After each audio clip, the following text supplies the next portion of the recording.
Guys, kalian pernah nonton nggak film judulnya Simple Simon yang rilis tahun 2010? Bintang utamanya adalah Bill Skarsgård yang waktu itu masih umur 18 tahunan.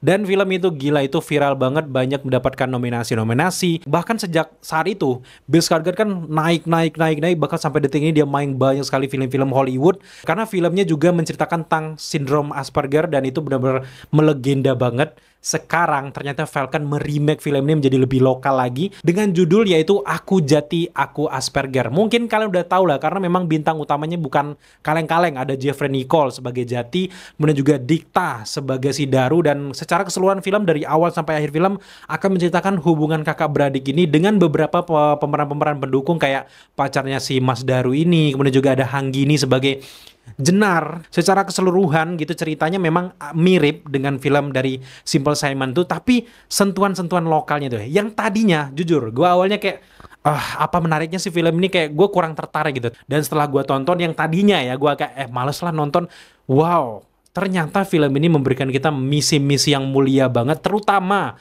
untuk orang-orang di luar sana, teman-teman yang mungkin kesulitan dalam bersosialisasi, mengidap sindrom Asperger ini. Nama Asperger itu kayak agak asing di telinga gitu. Barulah sekarang gue baru sadar bahwa oh kayak gini susahnya hidup sebagai Asperger tersebut, dan bagaimana perjuangan sang karakter utama untuk lepas dari bayang-bayang Asperger tersebut.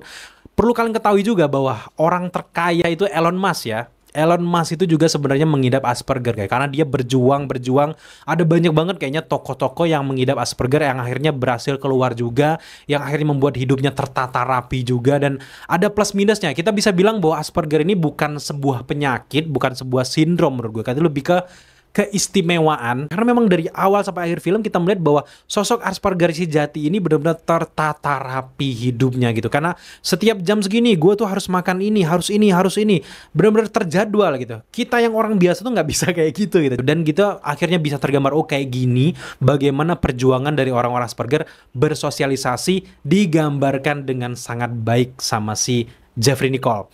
Buat teman-teman yang tadinya merokok Asperger kok badannya keker ganteng kayak Jeffrey Nicole. Ada nggak lihat si Bill Skarsgård? Kalau kalian nonton yang film tahun 2010, Bill Skarsgård kurang ganteng apa, kurang keker apa gitu ya. Dan ini sangat cocok sih. Untuk cerita jujur, simple. Ini ceritanya kalau untuk kita orang normal yang biasa nonton film berat, film ini gitu, simple banget. Ini lebih ke drama keluarga yang memperlihatkan bahwa Jati ini berjuang bagaimana dia itu harus menata hidupnya dari awal sampai akhir terstruktur. Tiba-tiba ada problem di sini, si Daru ini putus sama pacarnya dan si Jati ini berusaha untuk mencari pengganti pacar dari kakaknya dengan sindromnya itu. Dan dia tuh benar-benar bisa sespesial itu memberikan surprise dan bla bla bla. Enak banget ngikutin cerita dari awal sampai akhir filmnya. Dan di sini senangnya juga ada unsur komedi yang dihadirkan oleh si trio macan nih, gue bilang ada Nopek, ada si Livy, ada si Prince.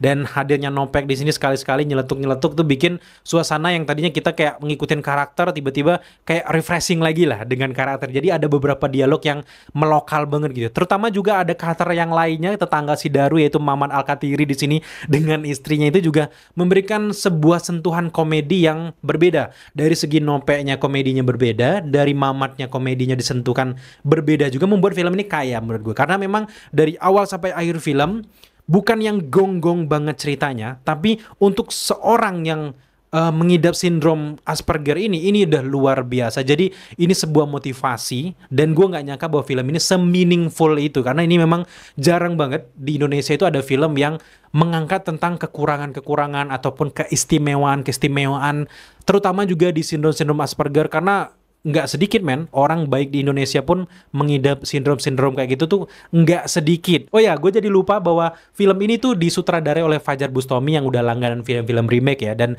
sejauh ini dia salah satu film yang berhasil untuk di remake di Indonesia, karena memang di film aslinya pun sebenarnya ceritanya juga cukup simpel. Jadi ketika dibawa di sini enak banget diikutin. Pemilihan Jeffrey Nicole sudah sangat tepat sebagai Jati di sini. Dia juga yang kenapa kayak tubuhnya keker itu dijelasin juga di filmnya bahwa dia tuh mengutamakan hidup sehat juga. Jadi wajar nggak tiba-tiba orang yang kayak gue misalnya udah jadi Jati gitu, kayak orang mikir lagi gitu, karena memang Jati kan orang-orang yang sindrom Asperger ini teratur banget hidupnya gitu. Kemudian juga Dikta tampil menawan di sini, dan gue juga sempat dengar dia wawancara bahwa dia juga punya kakak yang mengidap sindrom yang sama, jadi dia bukan sesuatu yang sulit untuk beradaptasi dengan cerita film ini, dan kelihatan bahwa dia itu profesional dan kayak mendalami karakter Daru sebagai orang yang udah biasa nangani orang-orang yang punya keistimewaan. Jadi gue cukup suka dengan penampilan Dikta di film ini. Mungkin yang gue sayangkan mungkin screen time aja ya. Sebenarnya komedinya sebenarnya harusnya bisa lebih wah lagi, dan screen time dari Nopek dan juga si Maman bisa lebih banyak lagi. Tapi gimana ya, dengan durasi 1 jam 28 menit ya memang kita harus fokus dengan karakternya, tapi harusnya bisa dikit lagi kayak komedinya itu dapet banget. Karena gue nonton bareng-bareng anak-anak SD ya, kebanyakan itu ngakak semua deh setiap ada komedi-komedi, apalagi yang momen scene ini ya, getuk yang di bus itu gue suka banget, itu keren banget gitu ya. Terutama juga di bagian sinematografi, seperti yang gue bilang dari awal bahwa sinematografinya berwarna gitu, dan juga pengambilan gambar banyak sekali kayak di pedesaan, di kebun kopi gitu ya. Kebun kopi itu juga gue cukup suka ketika Jati diperlihatkan pengen ngelihat kereta itu ya, kalau nggak salah memandangi kereta.